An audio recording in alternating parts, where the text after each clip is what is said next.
ಜನವರಿ 10, 2025ಕ್ಕೆ ತೆರೆಗೆ ಬರ್ತಾ ಇದೆ. ಬಟ್ ಈ ತೆರೆಗೆ ಬರ್ತಾ ಇರೋ ಒಂದು ಸಮಯದಲ್ಲಿ ಒಂದು ವಿಷಾದ ಇದೆ.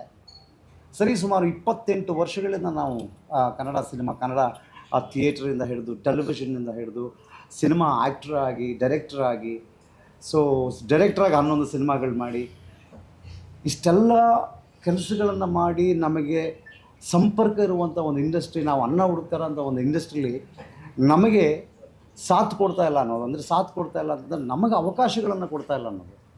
ಸೊ ಪ್ರಶ್ನೆ ಬರೋದಂದ್ರೆ ನೀವು ಈ ಒಂದು ಪ್ರಶ್ನೆನ ಪ್ರೊಡ್ಯೂಸರ್, ಡೈರೆಕ್ಟರ್ ಆಮೇಲೆ ಟಿ ಸರ್ಗೂ ಸೇರಿಸ್ತೀವಿ ಸರ್. ಇವತ್ತು ಕನ್ನಡದಲ್ಲಿ ರಿಲೀಸ್ ಆಗ್ತಿರೋದು 1-2 ಸಿನಿಮಾ 10 ತಾರೀಕಿಗೆ. ಬೇರೆ ಭಾಷೆಯ ಸಿನಿಮಾಗೆ ಸಿಗ್ತಾ ಇರುವಂಥ ಥಿಯೇಟರ್ ಕರ್ನಾಟಕದಲ್ಲಿ ಕನ್ನಡ ಸಿನಿಮಾಗೆ ಸಿಗ್ತಾ ಇಲ್ಲ. ಅದೇ ಕನ್ನಡ ಸಿನಿಮಾಗೆ US ಅಲ್ಲಿ ನನಗೆ ಅನ್ಸಿರೋ ಪ್ರಕಾರ ನಿಮ್ಮದೇ ಸಿನಿಮಾಗೆ 30ರಿಂದ 35 ಸ್ಕ್ರೀನ್ ಸಿಗ್ತಾ ಇದೆ. ಪ್ರಪಂಚದ ಯಾವುದೋ ಮೂಲೆಯಲ್ಲಿ ಇರುವಂತಹ ಜಾಗದಲ್ಲಿ ಕನ್ನಡಕ್ಕೆ ಪ್ರಿಫರೆನ್ಸ್ ಕೊಡ್ತಿರೋದು, ಕನ್ನಡದಲ್ಲಿ ಕರ್ನಾಟಕದಲ್ಲಿ ಸಿಗ್ತಾ ಇಲ್ಲ. ಅದೇ ಪ್ರಶ್ನೆಗೆ ಬರ್ತಾ ಇದ್ದೆ ನಾನು. ಅದಕ್ಕೆ ಏನಂದರೆ ತುಂಬ ವಿಷಾದ ಅದು. ಆ್ಯಕ್ಚುಲಿ ಮಂಡ್ಯ ಅಂತ ಒಂದು ಊರಿನ ಹೆಸರು ಎಕ್ಸಾಂಪಲ್ ತಗೋತೀನಿ. ಮಂಡ್ಯ ಅನ್ನೋ ಊರಲ್ಲಿ, ನಮ್ಮ ಊರಲ್ಲಿ ಕನ್ನಡ ಸಿನಿಮಾಗೆ ಥಿಯೇಟ್ರ್ ಇಲ್ಲ ಅಂತ ಹೇಳ್ತಾರೆ. ಎಸ್, ಅಫ್ಕೋರ್ಸ್ ಮ್ಯಾಕ್ಸ್ ಚೆನ್ನಾಗಿ ಹೋಗ್ತಾ ಇದೆ. ನಾವು ಆ ಥಿಯೇಟ್ರನ್ನ ಮುಟ್ಟೋದು ಇಲ್ಲ, ನಾವು ಅದನ್ನು ಕೇಳುವ ಅಧಿಕಾರವೂ ಇಲ್ಲ, ನಮಗೆ ಆಸೆನೂ ಇಲ್ಲ. ಆದರೆ ಬೇರೆ ಥಿಯೇಟ್ರ್ಗಳಲ್ಲಿ ತೆಲುಗು ಸಿನಿಮಾಗಳು ಹಾಕ್ಕೊತಾರೆ, ಕನ್ನಡ ಸಿನಿಮಾಗೆ ಕೇಳಿದ್ರೆ ಇಲ್ಲ ನಾವು ತೆಲುಗು ಸಿನಿಮಾ ಹಾಕ್ಕೊಂಡ್ಬಿಟ್ಟಿದ್ದೀವಿ ಅಂತಾರೆ. ಈ ಥರದ ಉತ್ತರಗಳು ಸರಿಸುಮಾರು ಸೆಂಟರ್ಗಳಿಗೆ ಬಂದಿದೆ. ನಾನು ಆ ಲಿಸ್ಟನ್ನು ನಿಮಗೆ ಕೊಡ್ತೀನಿ. ಈಗ I have that list with me. ಈ ಥರದ ಒಂದು ಸನ್ನಿವೇಶಗಳಲ್ಲಿ ಕನ್ನಡದಲ್ಲಿ ಸಿನಿಮಾ ಮಾಡೋದೇ ಕಷ್ಟ ಆಗಿದೆ. ಕನ್ನಡ ಸಿನಿಮಾ ಅಂತಂದರೆ OTT ಚಾನಲ್ಸ್ ಅವ್ರು ಬರಲ್ಲ, ಕನ್ನಡ ಸಿನಿಮಾ ಅಂತಂದರೆ ಸ್ಯಾಟಲೈಟ್ ಅವ್ರು ಬರ್ತಾಯಿಲ್ಲ, ಕನ್ನಡ ಸಿನಿಮಾ ಅಂತಂದರೆ ಡಿಸ್ಟ್ರಿಬ್ಯೂಟರ್ಸ್ ಬರ್ತಾಯಿಲ್ಲ, ಎಕ್ಸಿಬಿಟರ್ಸ್ ಅಡ್ವಾನ್ಸ್ ಕೊಡ್ತಾ ಇಲ್ಲ. ಕನ್ನಡ ಬೆಳೆಸಿ, ಕನ್ನಡ ಉಳಿಸಿ ಅಂತ ಮಾತಾಡೋರೆಲ್ಲ ತೆಲುಗು ಸಿನಿಮಾಗಳು ಥಿಯೇಟ್ರ್ ಕೊಟ್ಟರೆ ಏನಾಗಬೇಕು ಪರಿಸ್ಥಿತಿ? ಕನ್ನಡದ ನಿರ್ಮಾಪಕ ಎಲ್ಲಿ ಹೋಗಬೇಕು, ನಿರ್ದೇಶಕ ಎಲ್ಲಿ ಹೋಗಬೇಕು, ಕಲಾವಿದರು ಎಲ್ಲಿ ಹೋಗಬೇಕು, ತಂತ್ರಜ್ಞರು ಎಲ್ಲಿ ಹೋಗಬೇಕು, ಕಾರ್ಮಿಕರು ಎಲ್ಲಿ ಹೋಗಬೇಕು? ಸರಿಸುಮಾರು 15 ಕೋಟಿ ಬಂಡವಾಳ ಹಾಕಿ ಸಿನಿಮಾ ಮಾಡಿದಾಗ ನಾವು ಬೇರೆ ಲ್ಯಾಂಗ್ವೇಜಿಗೆ ಕಾಂಪಿಟೇಟಿವ್ ಆಗಿ ತೆಗಿಬೇಕು ಅಂತಲೇ ನಾವು ಬಂಡವಾಳ ಹಾಕೋದು. ಸೊ ಇವತ್ತು ನಿಮಗೆ ಬೇರೆ ಭಾಷೆ ಸಿನಿಮಾ ದೊಡ್ಡದು ಅನ್ನೋದಾದರೆ, ಹಂಗಾರೆ ನಮ್ಮ ಭಾಷೆಯಲ್ಲಿ ಯಾಕೆ ನಾವು ಸಿನಿಮಾ ಮಾಡಬೇಕು? ನಮ್ಮ ಭಾಷೆಗೆ ನೀವು ಕೊಡ್ತಾರೋ ಬೆಲೆ ಏನು? ಇದಿಷ್ಟು ಪ್ರಶ್ನೆಗಳು ನಮ್ಮಲ್ಲಿದೆ.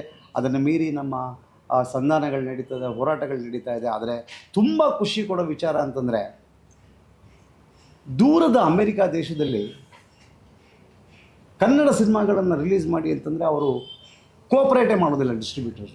ಬಿಕಾಸ್ ನಾನು ಇಷ್ಟು ಸಿನಿಮಾಗಳನ್ನು ಅಮೆರಿಕದಲ್ಲಿ ರಿಲೀಸ್ ಮಾಡಬೇಕು, ಇಷ್ಟು ಸಿನಿಮಾಗಳನ್ನು UK ರಿಲೀಸ್ ಮಾಡಬೇಕು, ಇಷ್ಟು ಸಿನಿಮಾಗಳನ್ನು ಗಲ್ಫ್ ಕಂಟ್ರೀಸಲ್ಲಿ ರಿಲೀಸ್ ಮಾಡಬೇಕು ಅಂತ ಹೋರಾಟ ಮಾಡೋದ್ರಲ್ಲಿ ನಾನು ಒಬ್ಬ. ಆದರೆ ಬಹುತೇಕ ಸಿನಿಮಾಗಳಲ್ಲಿ ನನಗೆ ಆ ಸಕ್ಸಸ್ ಸಿಕ್ಕಿಲ್ಲ. ನಾನು ಸಂಜು ಗೀತ ರಿಲೀಸ್ ಮಾಡೋಕ್ಕಾಗಲಿಲ್ಲ, ಮೈನರ್ ರಿಲೀಸ್ ಮಾಡೋಕ್ಕಾಗಲಿಲ್ಲ, ಮಾಸ್ತಿ ಗುಡಿ ಆಗಿಲ್ಲ, ಅಂಬರೀಷ್ ಅಣ್ಣನಂತ ಒಬ್ಬ ದಿಗ್ಗಜ ಇದ್ರೂ ನಾನು ಒಂದು ಸ್ಕ್ರೀನಲ್ಲಿ ಸ್ಕ್ರೀನ್ ಮಾಡೋಕ್ಕಾಗಲಿಲ್ಲ. ಶ್ರೀಕೃಷ್ಣ@gmail.com ಆಗ್ಬೋದು. ಗುರುತುಂದ ಸೀತಾಕಾಲಂ ಅಂತ ಒಂದು ತೆಲುಗು ಸಿನಿಮಾ ಮಾಡಿದಾಗ there were 40 screens Telugu cinema ಅಂತ. ನಾಗಶೇಖರ್ ಸಿನಿಮಾ ಅಂತ ಅದನ್ನು ತಗೊಳ್ಳಿಲ್ಲ, ತೆಲುಗು ಸಿನಿಮಾ 40 ಸ್ಕ್ರೀನಲ್ಲಿ ಸ್ಕ್ರೀನ್ ಮಾಡಿದ್ರು ಆ ಸಿನಿಮಾನ. ಈ ಕಾಲ ಯಾವಾಗ ಬರುತ್ತೆ ನಮಗೆ ಅಂತ ನಾನು ತುಂಬ ನೊಂದ್ಕೊಂಡಿದ್ದೆ ಆಗ. ಸೊ ಇವತ್ತು ನಾನು ಅದಕ್ಕೆ ಖುಷಿ ಪಡ್ತಾ ಇದ್ದೀನಿ. ನಿಮ್ಮ ಮುಂದೆ ನಾನು ಆ ವಿಚಾರನ ಹಂಚ್ಕೋತಾ ಇದ್ದೀನಿ. ಇದೇ ಫಸ್ಟ್ ನಾನು ಈ ವಿಷಯನ ನಾನು ಮೀಡಿಯಾಗೆ ರಿವೀಲ್ ಮಾಡ್ತಾ ಇರೋದು.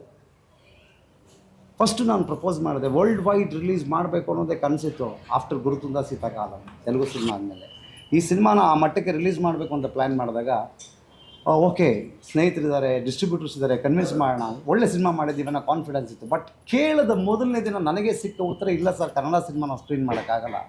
ಬಿಕಾಸ್ ನಮಗೆ ಕನ್ನಡ ಸಿನಿಮಾಯಿಂದ ಹಾಕಿದ ಬಂಡವಾಳ ಹೋಗುತ್ತೆ ಹೊರತು ₹1 ಬರಲ್ಲ. ಆಮೇಲೆ ಯಾರು ಅಷ್ಟೊಂದು ಇಂಟ್ರೆಸ್ಟ್ ತೋರಿಸಲ್ಲ sir. So we categorise on Hindi, Tamil, Telugu ಈ ಥರ ಸಿನಿಮಾಗಳನ್ನ ಡಿಸ್ಟ್ರಿಬ್ಯೂಟ್ ಮಾಡ್ತೀವಿ ಸರ್, ನಾಟ್ ಕನ್ನಡ ಅಂತ. ಐ ಸೆಟ್ ಫೈನ್, ನಾನು ವರ್ಲ್ಡ್ ವೈಡ್ ಅಂತ ರಿಲೀಸ್ ಮಾಡಿಬಿಟ್ಟಿದ್ದೀನಿ ಸರ್, 1-2 ಸ್ಕ್ರೀನಲ್ಲಾದರೂ ಹಾಕ್ಕೊಡಿ. ಅದಕ್ಕೂ ಅವ್ರು ಒಪ್ಪಲಿಲ್ಲ. ಪ್ರತ್ಯಂಗಿರ ಸಿನಿಮಾಸ್ ಅಂತ ಅವರು